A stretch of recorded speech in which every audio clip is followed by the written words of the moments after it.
প্রতিদিন সকালে কলকাতার ঘুম ভাঙে এক চুমুক চায়, মোড়ের দোকানে ধোঁয়া ওঠা ভাঁড়ের গন্ধ, বাড়ির বারান্দায় বসে প্রথম সুবাস কিংবা খবরের কাগজের পাতার সঙ্গে তাল মিলিয়ে চলে চায়ের চুমুক। এ যেন বাঙালির দৈনন্দিন জীবনের অবিচ্ছেদ্য অংশ। বাঙালির জীবনে চা শুধু এক কাপ উষ্ণ পানীয় নয়, চা এক অভ্যাস, এক অনুভূতি, এক সংযোগ। শৈশবে ঠাকুমার হাতে ধোঁয়া ওঠা দুধ চা, কলেজের আড্ডায় একসাথে ভাগ করে নেওয়া লেবু চা, অফিসে ক্লান্ত বিকেলে এক কাপ কড়া করে কালো চা। চা মানে গল্প, চা মানে জীবন, চা মানে প্রেম। আমি অনুষা, আমি ইউনিভার্সিটিতে পড়ি। এটা সত্যি, চা ছাড়া আমার জীবনটাকে কল্পনা করা আমার পক্ষে বেশ কঠিন। এই শহরের ভিড়, শব্দ, গন্ধ সবকিছুর মাঝে আমার দিনটা শুরু হয় কিন্তু এক কাপ চা দিয়ে। ভারতে চায়ের ইতিহাস শুরু হয় ব্রিটিশদের হাত ধরে, কিন্তু ধীরে ধীরে এই পানীয় বাঙালির হৃদয়ের এক অকল্পনীয় অংশ হয়ে ওঠে। উত্তরবঙ্গের পাহাড়ি চা বাগান থেকে কলকাতার গলির মোড় পর্যন্ত চা ছড়িয়ে পড়েছে এক মায়াবী ঐতিহ্য বয়ে নিয়ে। তবে কি সেই ইতিহাস? চীনের চা বাণিজ্যর সাফল্য অতিক্রম করতে ব্রিটিশ ইস্ট ইন্ডিয়া কোম্পানি ভারতবর্ষে চা আনল। চা চাষ প্রথমে শুরু হলো আসাম, দার্জিলিংয়ের মতো অঞ্চলগুলোয়, এবং এরপর ধীরে ধীরে ছড়িয়ে পড়ল ভারতের বিভিন্ন জায়গায়। আসাম টি কোম্পানি স্থাপিত হল 1840 সালে। এরপর ক্রমে চায়ের খ্যাতি ছড়িয়ে পড়ল গোটা দেশ জুড়ে। শুরু হলো চা তৈরির বিভিন্ন প্রক্রিয়া। এলাচ দিয়ে ধাপা স্টাইলে চা থেকে গরমের জন্য উপযোগী লেবু চা, এ সবই হয়ে গেল ভারতের অভেদ্য অংশ। এক্ষেত্রে কলকাতাও ব্যতিক্রম নয়। বিভিন্ন বয়স, বিভিন্ন পেশার বাঙালি মানুষ তাদের নিত্য সঙ্গী করে নিয়েছেন চাকে। আমাদের ডকুমেন্টারিটাই চায়ও। আমি কোনো এক্সপার্ট নই, খালি একটা চা প্রেমী, বাকি 5 জনের মধ্যে। আর জাস্ট অ্যাজ এ এক্সপ্লোরার কলকাতার কিছু বিখ্যাত চায়ের দোকানে আমরা ঘুরবো আর চা খাবো।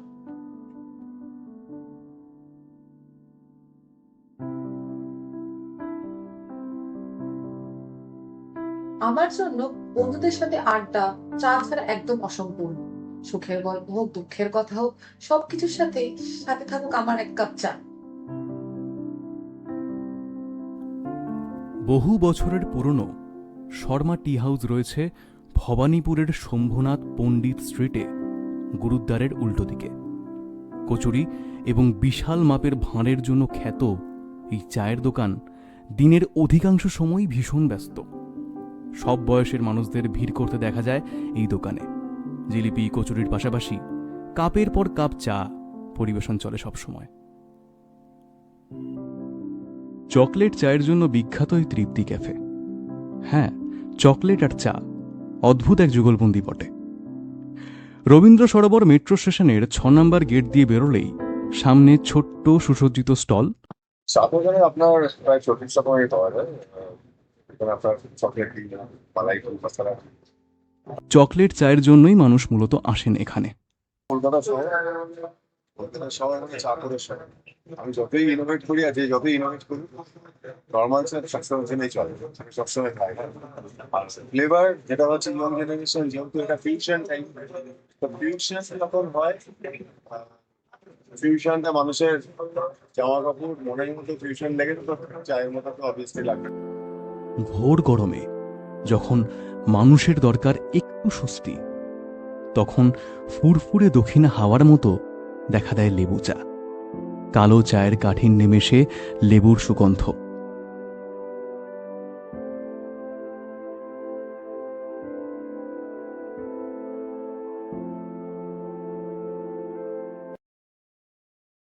আমি একটা দিনে আমি 1 গ্লাস চাই বেশি, এবং আরো আছে ফ্ল্যাক্সওয়ালা, তারা ফ্ল্যাক্সেই চা গেছে, এবং কোয়ালিটি ভালো, এবং স্টুডেন্টরা পছন্দ করে খুব ভালো মতন। আমাদের সেল আছে স্টুডেন্টদের ওপরে, কিন্তু ওরা মিনিমাম 4 থেকে 5 কাপ চা ডেলি খায়। মনে দেখা মেঘ কিংবা গঙ্গার ঘাট থেকে দেখা সূর্যাস্তের মতো স্নিগ্ধ এই লেবু চায়ে ভর করে চলে কত পরিশ্রমী মানুষের দিনযাপন। তারা এই প্রখর গরমেও কাগজের কাপে বেঁচে বেড়ায় লেবুর সুগন্ধি মেশা এক আমেজ। এবার যেখানে যাওয়া হবে সেই জায়গা হলো এক সব পেয়েছির দেশ। মানে চাও খাওয়া যাবে, আর সাথে খিদের মুখে খেয়ে ফেলা যাবে ভাড়টাও। শুনতে অবাক লাগলেও এই আপ্পাস টি স্টল প্রসিদ্ধ তার এডিবল ভাঁড়ের জন্য। দিনের অল্প সময় তা পাওয়া গেলেও এর খ্যাতি এতটাই যে সময় না পৌঁছতে পারলেই দেখা যায় তা শেষ হয়ে গিয়েছে।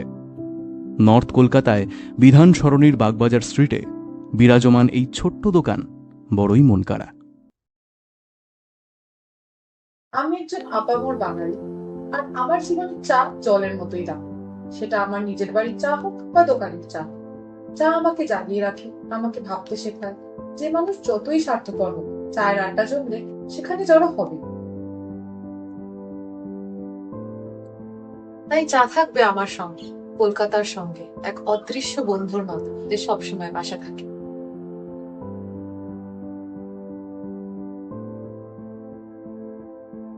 ক্লান্ত বিকেল, শান্ত সকাল, সঙ্গী থাকুক এক কাপ চা, আড্ডা জমুক, তর্ক বাঁধুক, বারান্দা হোক বৃষ্টি ভেজা, কাজের ফাঁকে নীরব শোকে পরশ পাথর চলুক খোঁজা।